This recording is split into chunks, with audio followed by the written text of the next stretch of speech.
जरा सोचिए, बाहर से सब कुछ परफेक्ट है, कामयाबी, रुतबा, ताकत सब मुट्ठी में है, लेकिन फिर अचानक अंदर कुछ टूट जाता है। दिमाग में सवालों का ऐसा भंवर उठता है कि इंसान उस गहरे अंधेरे में डूबने लगता है। और सच कहूं तो ये अंधेरा हमारी अपनी ही परछाई है। ये सिर्फ कोई पुरानी कहानी नहीं है, ये आज के इंसान की, हम सबकी सबसे बड़ी सच्चाई है। आज के इस एक्सप्लेनर में हम एक ऐसी डीप साइकोलॉजिकल जर्नी पर चलेंगे जो आत्मा को झकझोर देगी और हमारे सोचने के तरीके को हमेशा के लिए बदल कर रख देगी। चलिए इस सवाल की गहराई में चलते हैं कि दुनिया के सबसे मजबूत दिमाग भी अचानक निराशा में क्यों ढह जाते हैं। आज हम सब एंग्जाइटी, ओवरथिंकिंग और एक अजीब सी मेंटल सफरिंग की खामोश महामारी से गुजर रहे हैं। बाहर से हम कितने भी सॉलिड क्यों न दिखें, अंदर से एक अकेलापन हमें खोखला कर रहा है। लेकिन क्या हमें पता है कि इतिहास के सबसे महान योद्धा ने भी बिल्कुल इसी मेंटल ब्रेकडाउन का सामना किया था, एक ऐसा मेंटल कोलैप्स जिसने उसे पूरी तरह से पैरालाइज कर दिया था। भाग 1, साहस का पतन, या कहें जब हमारी बाहरी ताकत पूरी तरह से फेल हो जाती है। अब इस भयानक कॉन्ट्रास्ट को देखिए।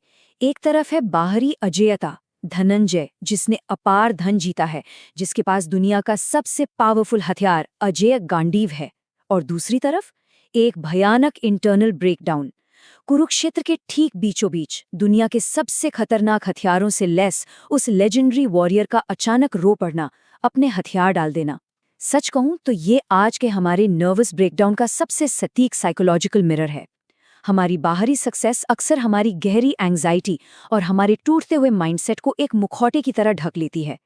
असलियत में अंदर से हम सब उसी मैदान पे खड़े अर्जुन की तरह डरे हुए हैं। भाग 2, एकांत से मिली सीख, यानी आत्म खोज का निर्वासन। अब सबसे बड़ा सवाल है कि इस मेंटल पैरालिसिस से बाहर कैसे निकलें। अर्जुन का 12 साल का वनवास कोई सजा नहीं थी, बल्कि वो खुद को अनुशासित करने और अपने दिमाग को रीप्रोग्राम करने के लिए चुना गया एक बहुत ही गहरा सेल्फ इम्पोज्ड साइकोलॉजिकल रिट्रीट था। हिमालय की उन बर्फीली चोटियों पर अर्जुन ने जो किया वो आज की डोपामिन एडिक्शन और सेंसरी ओवरलोड के खिलाफ सबसे बड़ी लड़ाई का उदाहरण है। उन्होंने बाहरी प्रलोभनों को इग्नोर करके स्वधर्म का पालन किया और फोकस करना सीखा। आज हम हर पल मिलने वाली शॉर्ट टर्म खुशी के गुलाम बन चुके हैं। हमारा फोकस बस भटकता रहता है। अर्जुन की ये स्व आरोपित तपस्या हमें यही सिखाती है कि अगर अपने माइंड को मास्टर करना है तो बाहर के इस शोर को पूरी तरह म्यूट करना होगा। यही अनुशासन हमारी असली मेंटल शील्ड है। और अब जो बात हम डिस्कस करने वाले हैं वो बहुत ही माइंड ब्लोइंग है। ये जर्नी सिर्फ मेडिटेशन की नहीं थी, बल्कि हमारे इमोशनल बैगेज और हर चीज को कंट्रोल करने की आदत को छोड़ने की भी थी।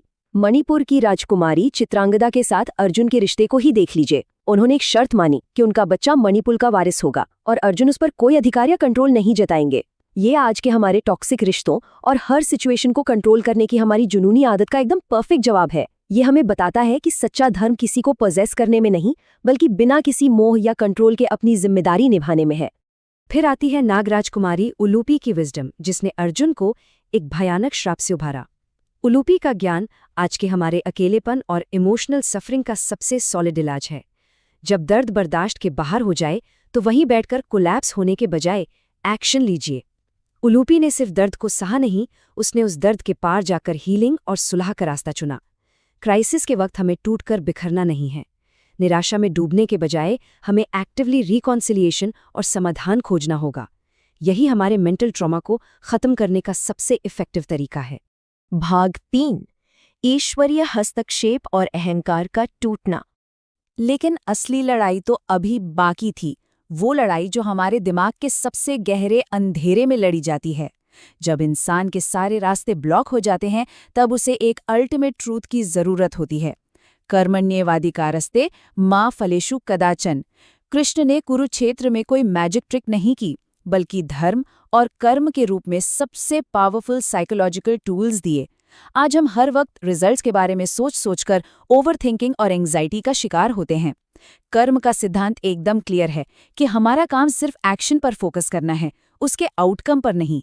जब हम रिजल्ट से खुद को डिटैच कर लेते हैं तो मन की वो सारी फालतू चिंताएं अपने आप इवेपोरेट हो जाती हैं और वही हमें मिलती है सच्ची इनर पीस। और इसके बाद आता है विश्वरूप दर्शन का वो इंटेंस मोमेंट। इसे सिर्फ एक माइथोलॉजिकल कहानी मत समझिए, मॉडर्न साइकोलॉजी की भाषा में ये एक डीप ईगो डेथ है। जब अर्जुन ने उस अनंत कॉस्मिक रियलिटी को देखा तो उसका मैं, उसका ईगो, उसकी सारी इनसिक्योरिटीज एक ही पल में शैटर हो गई। उसे रियलाइज हुआ कि इस एथिकल कॉजैलिटी यानी कर्मों के नियम से ऊपर कोई नहीं है। ब्रह्मांड के इस विशाल नेटवर्क में हमारा ईगो कुछ भी नहीं है। और जब ये ईगो पूरी तरह से टूटता है, तभी हमारा कमजोर और कंफ्यूज्ड माइंड एक परमानेंट अजेय शक्ति में ट्रांसफॉर्म हो जाता है। भाग 4 व्यावहारिक परिवर्तन, धनुष वापस उठाना। और ये सब बहुत ही शानदार तरीके से हमें दिखाता है कि प्रैक्टिकल लाइफ में बदलाव कैसे आता है। ज्ञान सिर्फ सुनने के लिए नहीं है, ये हमारी डेली प्रॉब्लम्स को फेस करने के लिए है। ये ट्रांसफॉर्मेशन 3 स्टेप्स में होता है। पहला, भ्रम और निराशा, वो मोमेंट जब हम पूरी तरह गिव अप कर देते हैं और हथियार डाल देते हैं। दूसरा, उस कॉस्मिक विजडम को इंटरनलाइज करना, अपने ईगो और डाउट्स को हमेशा के लिए खत्म करना। और तीसरा, सबसे क्रूशियल स्टेप, एक बिल्कुल क्लियर पर्पस के साथ वापस बैटलग्राउंड में उतरना। जब अर्जुन ने अपना गांडी वापस उठाया तो उसमें गुस्सा नहीं था, बल्कि एक डीप क्लैरिटी और अनुशासन था। हमें भी अपने मेंटल पैरालिसिस से बाहर निकलकर बिल्कुल इसी तरह अपने जीवन का धनुष वापस उठाना है। भाग 5 अंतिम चढ़ाई और हर तरह के मोह माया से मुक्ति। कुरुक्षेत्र का भयानक युद्ध जीतने के सालों बाद एक वक्त ऐसा भी आया जब अर्जुन को अपना वो अजेय गांडीव धनुष और अपनी सारी सांसारिक उपलब्धियां भी हमेशा के लिए पीछे छोड़नी पड़ीं। और यहीं पर आकर हमारे इस एक्सप्लेनर की ये गहरी मनोवैज्ञानिक यात्रा एक ऐसे सवाल पर रुकती है जो सच में अंदर तक झकझोर देता है। हमारी पूरी जिंदगी एंग्जाइटी, डर और अपने ईगो से लड़ते हुए गुजर जाती है। लेकिन जो चीज़ आज हमें सबसे ज़्यादा ताकत देती है, जो हमारी पहचान बन जाती है, अल्टीमेटली एक दिन उसे भी त्यागना पड़ता है। लेटिंग गो का इससे बड़ा उदाहरण और कोई नहीं है। तो ज़रा सोचिए, जब हमारे अंदर का ये युद्ध अंततः समाप्त हो जाएगा, जब हमारे मन का ये कुरुक्षेत्र हमेशा के लिए शांत हो जाएगा, तो उस परम शांति और खामोशी में हम अपने साथ क्या लेकर जाएंगे?